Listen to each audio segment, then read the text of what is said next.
And, you know, I changed the Electoral College in various ways. There are some people here who believe that the Electoral College should be abolished. They're terribly wrong. I like the Electoral College because of a practical reason. It undergirds federalism, but the practical reason is it isolates recounts. Think back to 2000 or any close election. How would you like to have had Florida in all 50 states? That's what you would have had in an extremely close election without an Electoral College. The Electoral College isolates recounts. That's why I support it, for a very practical reason. Now, it's unrepresentative as currently constructed. And so, naturally, I add some electors to states with larger populations. Don't subtract any electors from any state, but try to make it more representative in order to reduce to the vanishing point the chances of having a president elected without the popular vote, a majority or plurality of the popular vote. I think that would be a good thing. And look, those of you, you know, for Bush in 2000 or one of the other presidents, and if you weren't alive, but if you like them historically, elected with a minority of the popular vote, you have to admit that it undermines support for the president from day one. It is important to be the people's choice. And there's a way to do this and make a president be the people's choice, but also keep the Electoral College. We can have our cake and eat it too, with respect to the Electoral College. And I also make electors honorary positions. You want to reward your party people, but you don't want them being live human beings casting votes so that they can be faithless electors and potentially 1 year switching a presidential election because a handful of them are corrupt. So the votes would be cast automatically. And I'm going to mention one other. There's so many here. I'm going to mention one other because this one actually has a chance.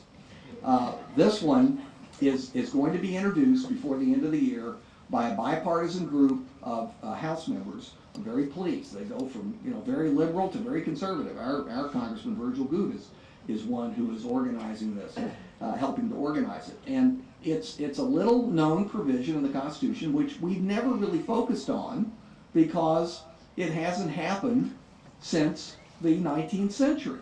And that is, of course, how we resolve a deadlock in the Electoral College for president. And vice president goes to the Senate. Let's just keep it simple and focus on the presidency.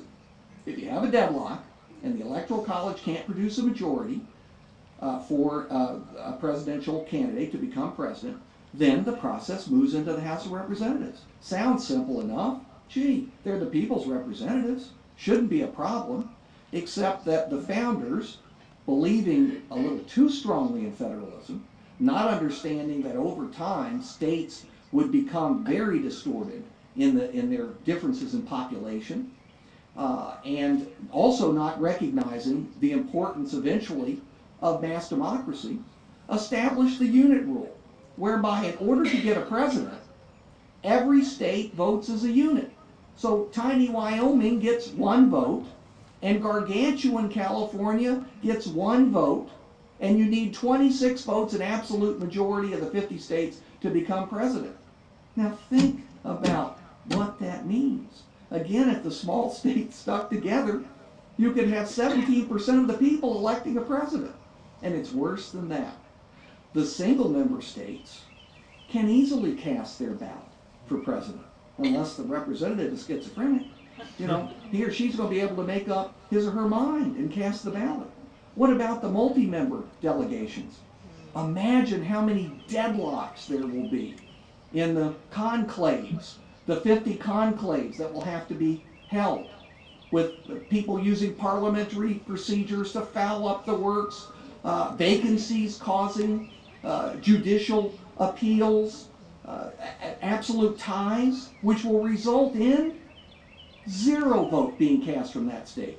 So you could have California, New York, Florida, Illinois, the large states, not even casting a vote for president, and the decision falling to a handful, or the smaller states, getting that 26 out.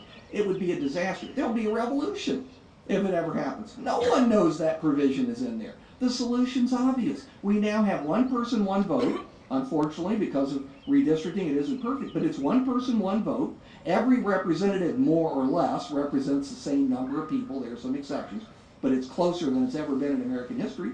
You have one person, one vote. That's what the constitutional amendment being introduced says. One person, one vote.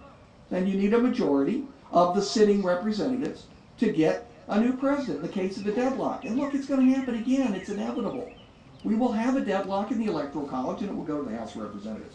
Well, there are other things in here. I propose a Bill of Responsibilities to match the Bill of Rights, because there's too much emphasis, as we all know, on one's rights and not enough on the responsibilities of citizenship. And I lead off proposing that 2 years of each young person's life, 18 to 26, be devoted to public service of all varieties.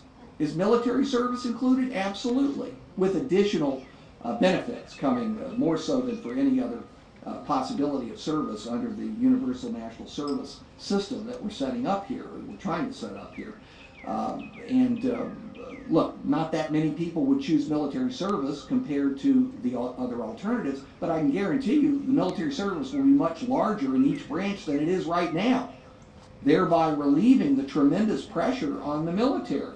And having 4 and 5 deployments for these poor families to Iraq and Afghanistan. We need a larger military, and under this system, we would have it because every young person would be serving in some capacity. But the other alternatives are obvious, whether it's Peace Corps or AmeriCorps or other governmental agencies set up like a disaster strike force. Think about what having, say, 150, 200,000 young people in a disaster strike force could have done after Katrina. The energy and enthusiasm of young people going into an area and rebuilding.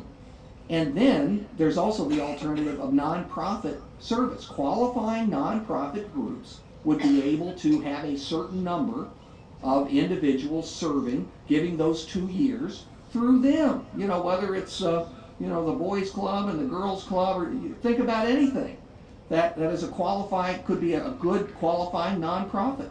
So there are plenty of alternatives. The cost is tiny. It's amazingly small because it's minimum wage and relatively small benefits, health benefits definitely, but at that age it doesn't amount to very much. Let me put it to you this way. It's a tiny fraction of the $600 billion we've already spent in Iraq, heading toward a minimum of $1.5 to $2 trillion. It could go to $3 trillion by the end of the next president's term. It's hard to see how we're going to get out fully until the end of the next president's term. I'd like to see that money devoted in part to national service. Well, I conclude the book by calling for not just a new constitutional convention, which you don't need to worry about anything. First of all, be elected. Anything that comes out of a constitutional convention has to be submitted to the 50 states. You need 38 of them to agree to change a comma in the Constitution. The vast majority of changes will be defeated, but a few good things will pass. Don't worry about the right wing or the left wing taking over a convention, because it would kill the work of the convention. And I don't want just one convention. I want it in the first decade of every new century, so that we're forced to do what the founders wanted us to do: look at the Constitution anew at a regular interval, once a century. That's not asking too much. I don't think it's asking too much, but then I'm an academic. I'm going to stop there and take some questions. You can ask about these constitutional changes. You can ask about current politics, but don't ask me about weather or sports. I only do news.